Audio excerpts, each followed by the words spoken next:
Hello, my name is Ron McCracken, also known as Running Ron, and I'm here to make another video about the Boston Marathon and mental health. And in case you wondered, excuse my hand there, Zeus, hey buddy, say hi. Zeuster is here with me. Hey buddy, yeah. I was gonna make this video earlier, but outside, but. Now we see, this is better because we get to see Zeus perform. Zeus, Zeuster. Okay. All right. That's. He knows I need cheering up. Today, April 15, 2023, is also known as One Boston Day, which means it's the 10th anniversary of the Boston Marathon bombing. And if any of you have seen my videos or heard my podcasts and Facebook posts, etc., you probably know that I was there. And one of my Boston Strong shirts, this might be my favorite one, and then got the wristbands.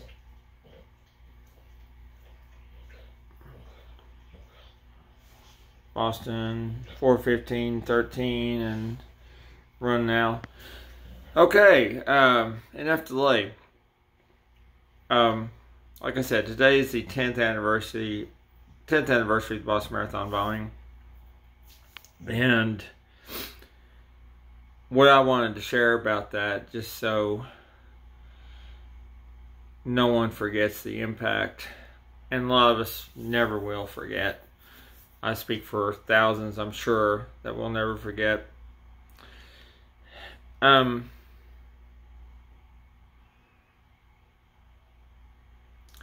One of the most important things to remember, of course, is everyone that was affected, including those who died, and both in the bombing, and then there were 2 police officers who died later. There's going to be 5 empty chairs at dinner tables tonight and tomorrow and the next day after that. There's going to be 5 empty chairs. And their names were, the names of the victims who died were Crystal Campbell,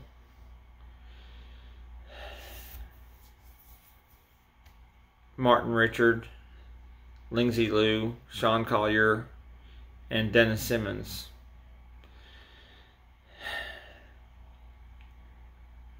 Crystal Campbell was killed in the first blast. She was 29 years old. I think she was from Medford, Massachusetts, if I remember correctly. Forgive me if I'm off on that. But she lived on the outskirts of Boston. Again, 29 years old. In the second blast, Lindsay Lou, 23-year-old graduate student at Boston University, just a couple miles down the road from where the second blast occurred on Boylston Street. She was 23 years old.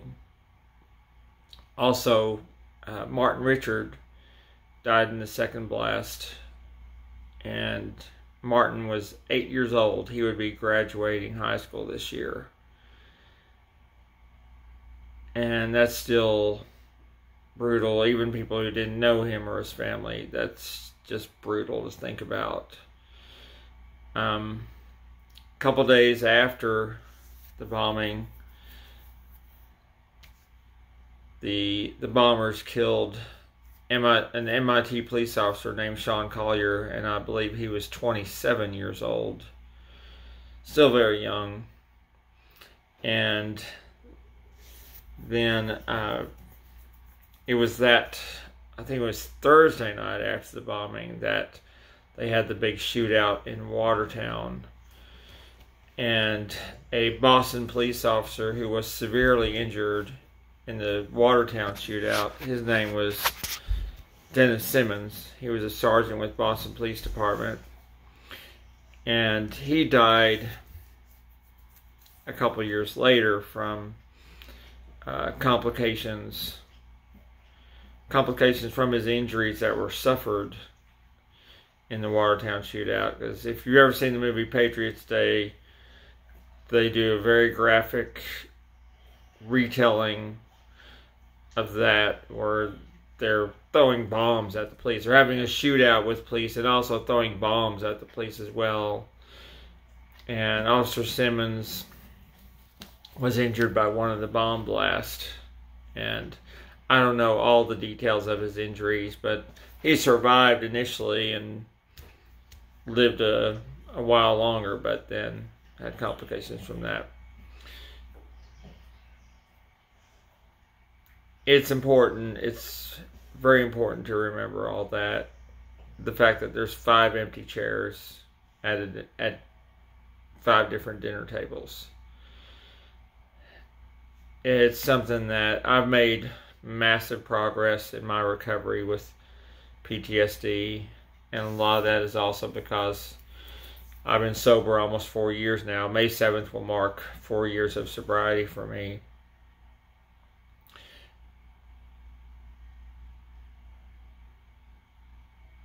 Speaking about Officer Simmons, who was a sergeant with Dallas. My father was a sergeant with Dallas Police Department. Officer Simmons was Boston Police Department. Something else that I remember from that day, and make no mistake, I was very scared that day. I go into a lot more detail on where I was and what happened in other videos, but I was very scared that day and uncertain. And something that I'll never forget from that day was, I was stuck in Boston until late that night. The blast occurred at 2:49 p.m. Boston time, the 2 blasts. They didn't reopen the subways until like 10:30 or 11 at night. And normally I stay, when I'm there for the marathon, normally I stay right there, within at least a mile or 2 of the finish line. At the very least, I have easy access taking the subway to get to where the buses take the runners out to Hopkinton on Boston. The buses leave from Boston Common. Well, that year, 2013, I was staying way out in Braintree, which is something like 26 miles. The marathon distance, 26.2, most of you know. It's somewhere in the neighborhood of 26 miles, maybe a little bit less, from Boston. And with the subway shut down, I was stuck. And I was not going to try to walk 26 miles down to Braintree from Boston, especially given that the terrorists were still on the loose. Well, long and short of it, when I was kind of just hunkering down in different parts of Boston throughout the day and into the night, it was about probably 9:30, 10 o'clock at night that I was still hanging around Boston Common, and I approached some police officers to ask them if they knew when the subway might be reopening. Well, first of all, I had to wait for the baggage buses, for them to allow us access to the baggage bus again, which didn't happen until 9:30 or 10 o'clock at night, to get my stuff. Fortunately, I had taken my phone with me for the race. But when I approached these police officers, started talking to one of them, and just told them, brief retelling my story for the day, that normally I run it a lot faster than I did, and my normal routine most years at Boston was to finish the race, generally anywhere from 3 to 3.5 hours, maybe slightly longer than that, and then go to the baggage bus, get my stuff, and then go back over to Boylston Street by the finish line. As a lot of people know, marathons are one of the best places to people watch. So I would go back over to Boylston Street, stand in front of Marathon Sports, and watch the race go by for maybe an hour or so before I walked back to my room, which again was usually just a few blocks down the street. And if I had done that, of course, it's very likely I would have been standing very close to where Crystal Campbell was standing. He was killed by the first bomb. Because again, I had friends that worked in Marathon Sports, and it was just a great place to people watch. Very comfortable place for me. And who knows, maybe I would have even been talking to Crystal Campbell. And I told that officer about that, just that normally finishing a lot faster and going back over. And he said, well, buddy, you thank God that you didn't run faster today. And actually several police officers and other people had told me throughout the day, someone was watching over you today, buddy. And I think that's absolutely true. And then he proceeded to tell me about how bad it was over at the finish line. Now, I had been stopped by the National Guard just right around the corner from where the second blast occurred. I was one of the 5,700 stopped, had the distinction of making it farther than anyone else because I kind of just pushed through all the chaos. And then finally, at the corner of Commonwealth and Hereford, the National Guard stopped me, about 40 of them, 30 or 40 of them, something like that.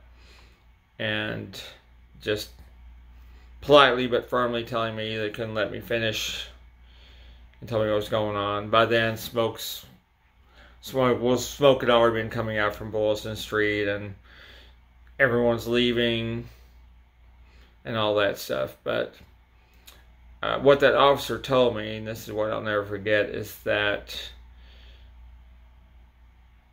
he said he's been a Boston cop for close to 30 years, I think he told me. And he told me about the little boy, Martin Richard, that got killed. And this officer was one of the first on the scene at the second blast. He actually had been right next to Martin Richards, and actually had put his hands on him, trying to help him. He was one of the people trying to help him, and which was, he was far beyond any help. The blasts were so bad, but this officer had tears coming down his face when he was telling me, and he said 30 years of police work, he said that was the worst thing I've ever seen in my fucking life. And forgive my French there, but there's no need to parse words. It was extremely emotional day, and we're just two straight talkers talking to each other at that point. And just his emotions were so powerful, and he just kept reminding me of how lucky I was that I didn't run a little bit faster, and I wasn't in the crowd. And he said that little boy,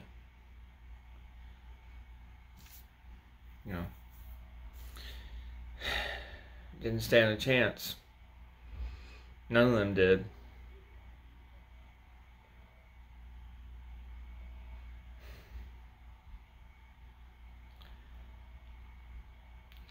And he asked me too if I was going to have a place to go for the night and everything. I reminded him that I was just waiting for the subway to open back up. trying to make alternate plans if it didn't. That's just something I'll never forget. And anyway, we talked a little bit. He told me more about what went on, his experience over there. But the focus was on 8-year-old Martin Richard. At the time, they didn't know. Well, he didn't know Martin's name at the time, but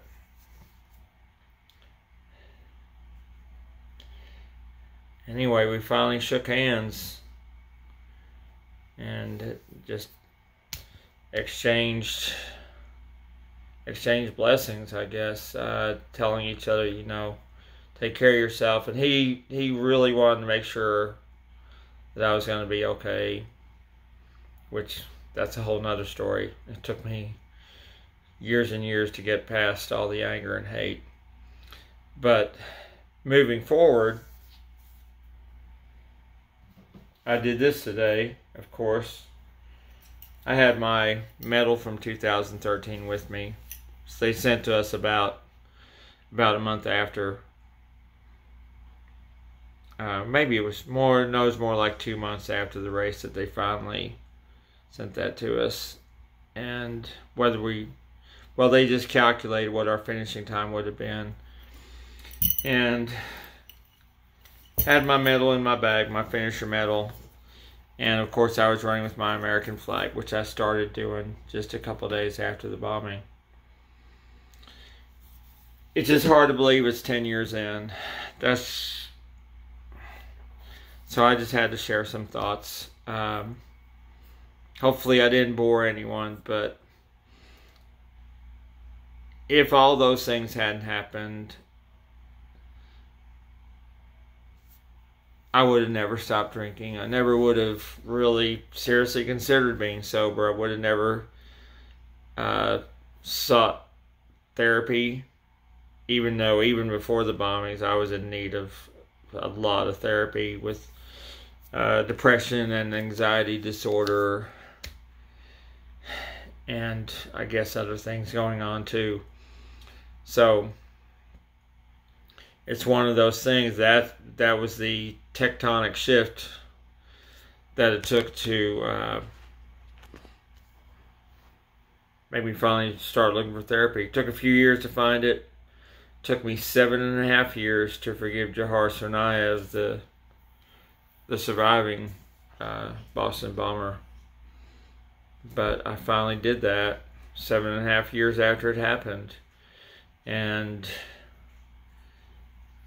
that's made all the difference. So, therapy and sobriety and forgiveness. Remember, forgiveness is a gift we give to ourselves. And that's just it. I mean, God bless that police officer, everyone involved, everyone that it was affected, that was affected by it.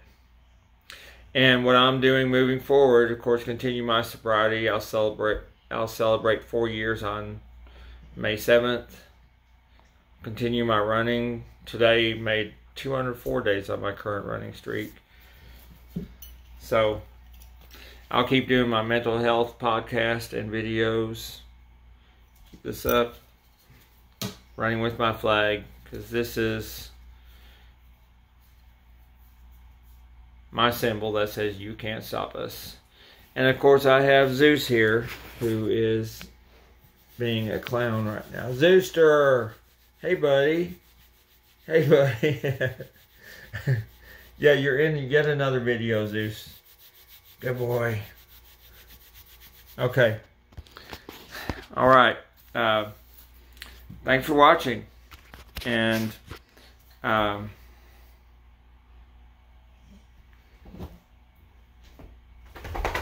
here, Zeus. Come here, buddy. To paraphrase or an exact quote of Jedi Master Yoda, luminous beings are we, not this crude matter. Right, Zeus? Alright. Y'all take care, and Boston strong. Thanks.